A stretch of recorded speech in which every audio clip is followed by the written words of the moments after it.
আরে আসবি নাকি? আয়, পালাচ্ছিস কোথায়? খেয়ে নেবো নাকি? আরে বেশি টাকা লাগবে না বাবু। আয়। আরে শোন না, এই ছোট্ট, বিরক্ত করছিস না? বলুন বাবু, কি লাগবে? দেখছি বিদেশি সব আছে। না মানে আমি না একজনকে খুঁজছিলাম, আর উনি এখানেই থাকেন।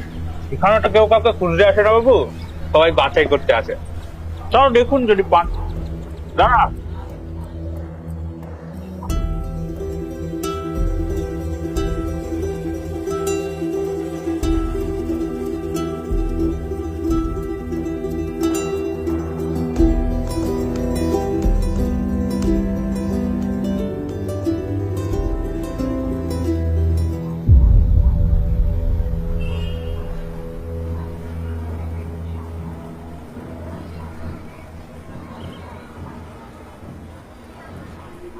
কি বে, আমি ডাব ডাব করে কি দেখছিস?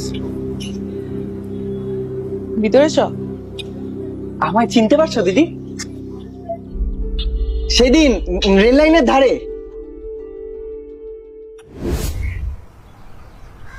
ও ভাই, বলি মরতে এসছো নাকি? না মানে এদিক থেকে তো খুব একটা ট্রেন ফ্রেন যায় না, তাই বলছিলাম। আপনি নিজের কাজটা করুন না, এমন ভাবে বলছি যেন রোজ রোজ মরতে আসে। আমরা তো রোজ রোজই মরি ভাই, তোমাদের মতো একদিনে মরার ভাগ্য কি আর আমাদের আছে? যাই হোক, আরেকটা লাইন ওই ওদিকে আছে, মরার হলে মরো আর কি। তুমি তো আমার জীবন বাঁচিয়েছিলে গো।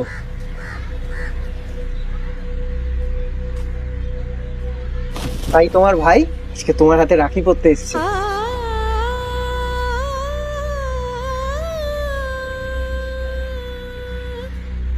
তুমি তোমার ভাইকে রাখি পরাবে না? নিশ্চয়ই নিশ্চয়ই পড়াবো। এসো ভাই, ভেতরে এসো।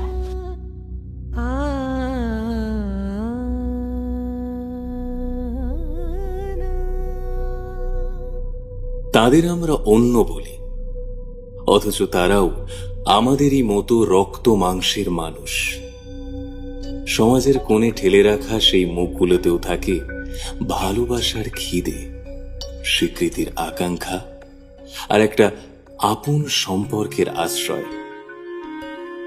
এই রাখি পূর্ণিমায় ভাই বোনের বন্ধন শুধু রক্তের নয়, হোক হৃদয়ের বাঁধনে গড়া।